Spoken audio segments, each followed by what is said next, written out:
Are you a niche estate agent? Today, I'm joined by Mike Robson, who is the co-founder of Avocado.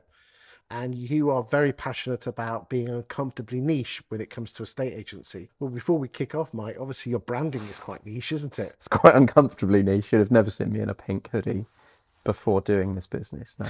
What do you mean by niching?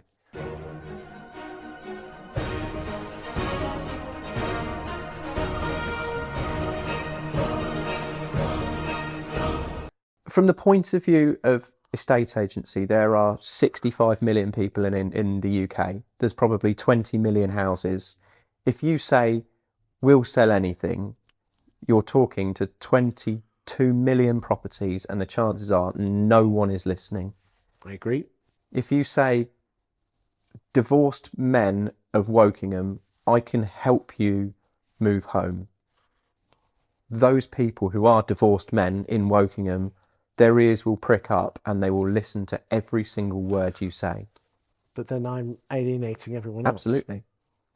You just have to know how many divorced men there are in Wokingham, how many of those are likely to move in the next year to 2 years, and is that a big enough target market for your particular niche?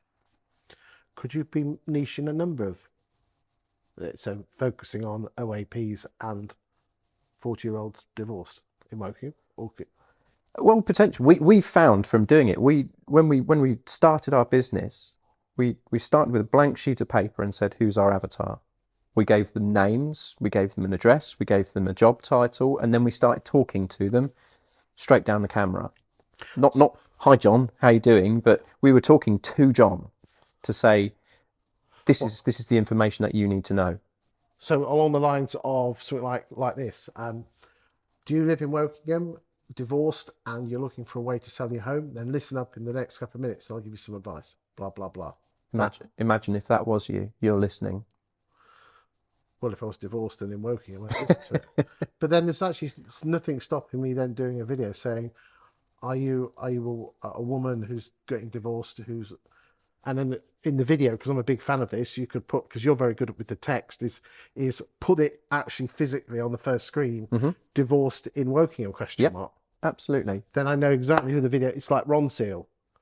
You know, the three tests on your... You know exactly what Ron Seal does. Ron Seal doesn't make everything, but they do make fence paint, which I don't know anything about, but I know if I'm going into Wix and I need to paint my fences, I'll just buy Ron Seal. Because you guys are very good at that, Avocado, because the three rules that I find to get, if you want social media to work, is that you've got to say who the video is for. Yep. Okay. And, so exactly what it's for. And then you must mention that. Don't give me all that bollocks about introducing yourself. Are you in Wokingham and divorced and looking to move your home? Yeah. The second one is that you make the content short and sharp. Okay. Lots of, don't big lumps of text, bite-sized pieces. And then also have a great call to action. I have a very, very short attention span, and it gets shorter every year. The more I watch TikTok, the shorter my attention span becomes.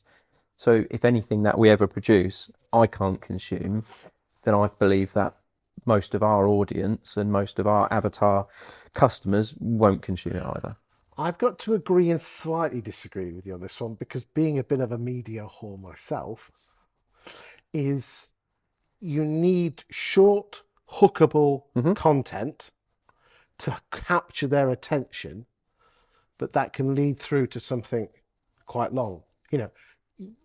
We're all very happy to binge watch 5 hours on Netflix, but if you put the 5 hours out, no one would watch it. You need a hook. So it's really important, I find, is that some of my best videos are 40 minutes long, an hour long. Yeah. But I hook them with a 30-second clip. That's what you guys at Avocado are very good at. We do. We're 150 episodes deep of a podcast, and you clip out the one-liners, don't you? We do. Absolutely. Yeah. So the one-liners get masses of social media traction. The podcast has a reasonably small audience, but that doesn't matter to me, because if 1,000 people are listening to our podcast a month, well, they're really, really serious and committed, and they're there to learn. You don't need 10,000 people listening to a podcast if you're talking to a very specific audience. And that's what you said, niching down till it hurts. It's the reason my stat show I do every single week takes me 5 hours. Okay, 5 hours a week. on preparing, Yeah. filming, editing, and getting it out every There's a single lot of week. graphs. Okay, there's a lot of graphs. Okay, we're up to about 28 at the moment. Okay, if you see it on Property Industry, there's normally about 10, 11. Okay, so why do you think I do that? Well, the big wigs in the industry won't want to listen to Floss or you talking about how to run a one branch operation or a self-employed model. You have to create content which is of interest to your client base or people who you want to get the attention of. Yep. And therefore, I think we're all very guilty of chasing numbers, aren't we? Yes. Aren't we? And it's really hard for some of the guys in our marketing team don't come from an estate agency background. So when they're adding the popular hashtags, they're doing all of these things to bring the numbers up because they see that as the success. It's the instant dopamine of this one got 30,000 views. Whereas if one person watches it and it's the right person, that's enough people watching it. Exactly. For me to have success.